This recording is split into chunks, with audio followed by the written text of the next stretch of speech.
অতীতের মতন স্বাস্থ্য সেবা বা কোনো কাজে কোনো কর্মকর্তারা নিয়োজিত থাকতে পারবেন না। আমাদের মাননীয় প্রধানমন্ত্রী বৈপ্লবিক পরিবর্তনের চিন্তা করতেছেন স্বাস্থ্য সেক্টরে। আমি দেখলাম আপনার হাসপাতাল অবস্থা। I am very sorry to say, I didn't expect ইট। বাংলাদেশে অনেক জায়গায় গিয়েছি, অন্তত আমার ভয় হইলো পরিষ্কার পরিচ্ছন্ন রেখেছে। আপনি সেটা করেননি। আপনাকে পরশুদিন পর্যন্ত টাইম দিয়ে গেলাম। আপনার কিচেন থেকে সকল জিনিস বের করতে হবে, সকল কালো পাতিল আপনাকে ভেঙে বাঙ্গারির কাছে বেরতে হবে, ডিসি সাহেবের প্রতিনিধির সামনে। সকল মালামাল যা আপনি রেখেছেন, দাহ্য পদার্থ, খুদানা খাসতে একটা আগুন লাগলে একটা মানুষ বাঁচতে পারবে না, আগুনও নিবাতে যাবে না। এত অপ্রয়োজনীয় জিনিস, কত কোটি টাকার মাল এখানে। আপনাদের তো ক্ষমতা দেওয়া হয়েছে। I know your committee.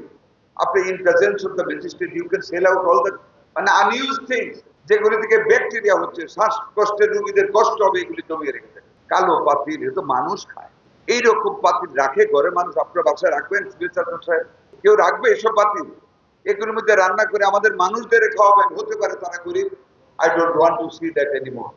মাননীয় এমপি সাহেব, আপনি সভাপতি, আমি অনুরোধ করবো ডিসি মহোদয়কে সামনে নিয়ে আগামী পরশুদিন বিকালে আপনি পাকঘর দেখবেন, বাথরুম দেখবেন, কন্ডেনসেশন দেখবেন। Before the sunset of day after tomorrow, you have to finish all the things. You have to sell out the things. যদি পাই আমরা অ্যাকশনে যাব। সোজাসুজি কথা, 3 মাস ধৈর্য ধরেছি। It's 4 years running you are serving here. আপনাকে প্রশ্ন করলে আরেকদিন তাকিয়ে থাকেন। Why? আপনার জানতে হবে সবকিছু, দায়িত্ব পালন করতে হবে। Forget the past. অতীতের মতন স্বাস্থ্য সেবা বা কোনো কাজে কোনো কর্মকর্তারা নিয়োজিত থাকতে পারবেন না। Our honorable Prime Minister wants to bring some changes. It's a government with a difference.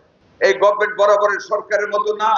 কাজে এই সরকারের সকল কর্মচারীরা নিজেদেরকে ভিন্নভাবে ভাবতে হবে, কাজ করতে হবে। আমাদের মাননীয় প্রধানমন্ত্রী 16.5 ঘন্টা কাজ করেন আমাদের সাথে অফিসে, বাসায় গিয়ে কাজ করেন রাত 1টা 2টা পর্যন্ত, সচিবালয়ে বসে অফিস করেন। What is the reason?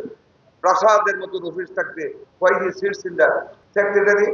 আমাদেরকে উদ্বুদ্ধ করার জন্য, যাতে আমরা আমাদের দায়িত্বে আরো পবিত্র ভূমিকা পালন করি। Only for that. কাজে আপনাদেরকে ভাবতে হবে। প্রধানমন্ত্রী সারা দেশব্যাপী স্বাস্থ্য সেবা মানুষের কাছে নিশ্চিত করতে চান।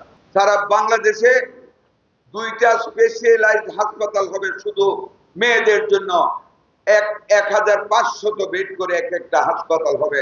4টা জিনিস থাকবে, কিডনি অ্যানালাইসিস ডায়ালিসিস থাকবে, মেয়েদের ব্রেস্ট অ্যান্ড ইউটেরাস ক্যান্সারের ইউনিট থাকবে, পঙ্গুত্বের ইউনিট থাকবে, ডেলিভারি থাকবে, জেনারেল হসপিটাল থাকবে।